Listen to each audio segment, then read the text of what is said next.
Nella zona del nord-ovest dell'Italia, nella regione chiamata Piemonte perché è ai piedi dei monti, in questa zona, che sarebbe poi questa, che è la Langa. In particolare questo è il fiume Tanaro, quello che vedete qua, che passa per Alba, passa sotto il paese di Barbaresco e va verso Asti.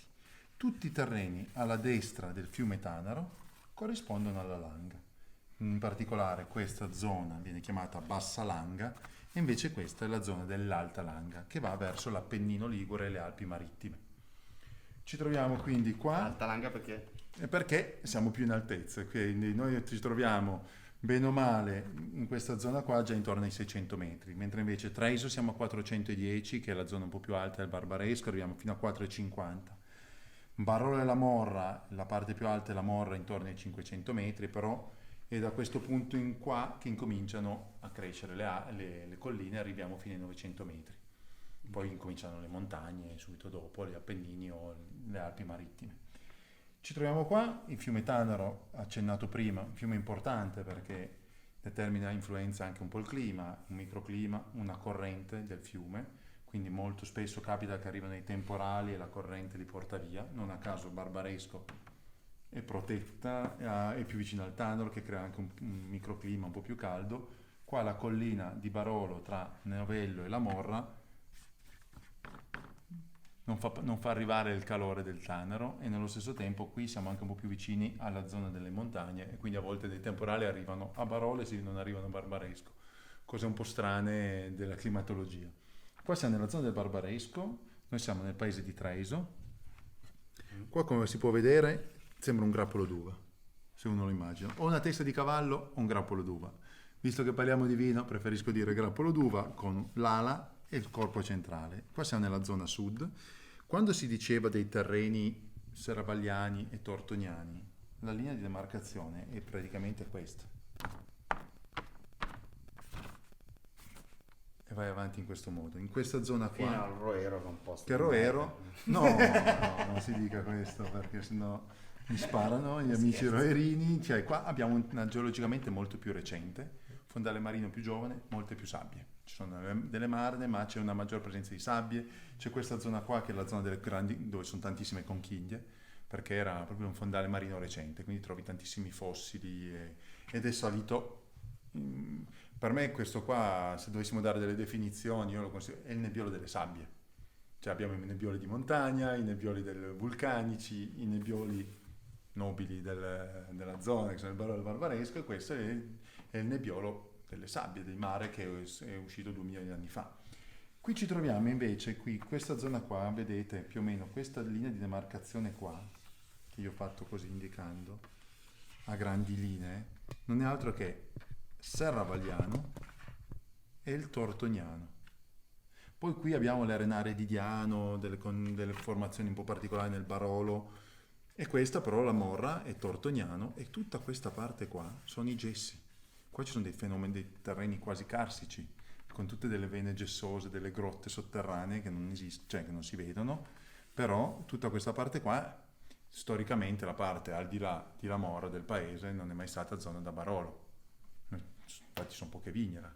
Questa zona qua è quella, così possiamo definirla, quella con le formazioni di Lecchio. Qua ci troviamo ogni tanto qua delle arenarie di Diano, in questa zona qua c'è questa vena di arenarie di Diano, formazioni di Serravagliano o formazioni di Lecchio con più arenarie e pietre. Non si dice più elveziano, quindi. Elveziano è stato sostituito da questo termine Serravagliano, era molto meglio elveziano, mi piaceva di più. Queste qua sono delle zone di sabbie, questa è la zona più tortoniana, poi ci sono anche lì delle differenze tra tortoniano e tortoniano in base al periodo, e poi c'è questa zona qua dove qua c'è un po' anche zone fossili, vecchia barriera corallina qua, e questa è la zona dei gessi. In generale si definisce questa zona qua, la Morra, quella un po' più di eleganza dei terreni, per andare verso una struttura un po' più vai alla Serralunga, Monforte, di solito che sono vini un po' più di struttura e di potenza, quindi dall'eleganza si va. Barolo si colloca sempre un po'... Oppure dalla ficciloneria alla complessità. No? Sì, anche. Poi dopo, poi lì Però sono anche i vini che invecchiano di più, meglio, In insomma. teoria sì, la cosa che fa strano è che la stessa cosa succede più o meno qua. Noi abbiamo, anzi guardiamola sulla carta geologica che ho fatto fare, Ah, pre-Masnaghetti, e io devo tu? dirlo. Ah, sì? L'ho fatta, Vabbè, sì, sì, Rizzi. l'ho fatta io questa, infatti dovrei mettere il copyright mio. Ah, Però fatto sta. Qua vediamo di nuovo la zona sud che ha i terreni serravagliani sì. e questo è il Tortognano. Quindi qui in teoria hanno anche nomi diversi, così formazione di Lecchio e Marne di Sant'Agata, però non andiamo a complicare la cosa. Noi qua, io ho fatto questa carta perché volevo capire perché i miei vini avevano determinate caratteristiche. Io sul Nervo, benché sia il Serravagliano e quindi dovrebbe essere quello con più complessità, è qua. Nella nostra zona questi vini qua sono i vini quelli più di tensione, quelli che hanno un po' più di acidità, più verticali. Magari non hanno quel corpo struttura, ma hanno quella tensione. Io la definisco così perché hanno una maggior presenza di queste arenarie e probabilmente in questa zona, non lo so, ci sarà qualche Però c'è più balsamicità anche, sono no? molto più Quindi balsami. più simili dal punto di vista, Sì, per più certi che aspetti, a balsami, Serralunga, sì, no? hanno delle similitudini con Serralunga, però Serralunga di solito sono molto Un po' più più tannici, duri, sì. tannici e duri. Qua almeno io lo vedo, le differenze le riconosco da che cosa?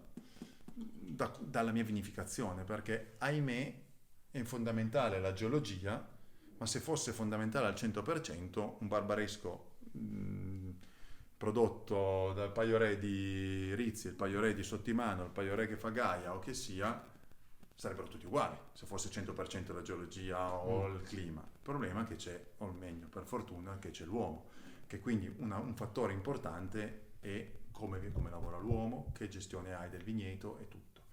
Le cose interessanti quando si hanno dei vigneti diversi è capire, io li vinifico separatamente ma tutti nello stesso identico stile, non è che faccio fermentazione in un modo, tutto molto simile, stiamo parlando di geologia, di fondali marini, non è che sono dei tavoli da biliardo, pum pum pum, esattamente così. Poi c'è il sollevamento, e uno si solleva in un modo, uno si solleva in un altro, trovi un punto dove... E quindi il bello è cercare di dare delle semplificazioni. Quindi io quando dico il Nervo è un terreno serravagliano, più sabbia, più verticale, tensione, acidità, il Paiorè è un tortognano, nel nostro caso a Barbaresco il tortognano dà sempre quella maggior rotondità, quella maggiore, non so, un po' come assaggiare un barbaresco. Mia sorella ha fatto una degustazione alla cieca l'altra settimana, domenica, di 15 barbareschi, 16 barbareschi, se non sbaglio, 12 o 4 barbareschi, e lei ha beccato alla cieca, pam, pam, pam, nome produttore zona. Perché comunque Treviso aveva delle eleganze, Barbaresco ha proprio questa rotondità, Neve ancora un po' diversa. Poi Barbaresco sono due zone sostanzialmente, questa e questa qua. Però è bello, io vedo il Paiorè, lo vedo sempre però un po' più nasi, un po' più speziati, un po' più di... ha un tannino che ti riempie un po' più sulle guance, cioè si allarga di più.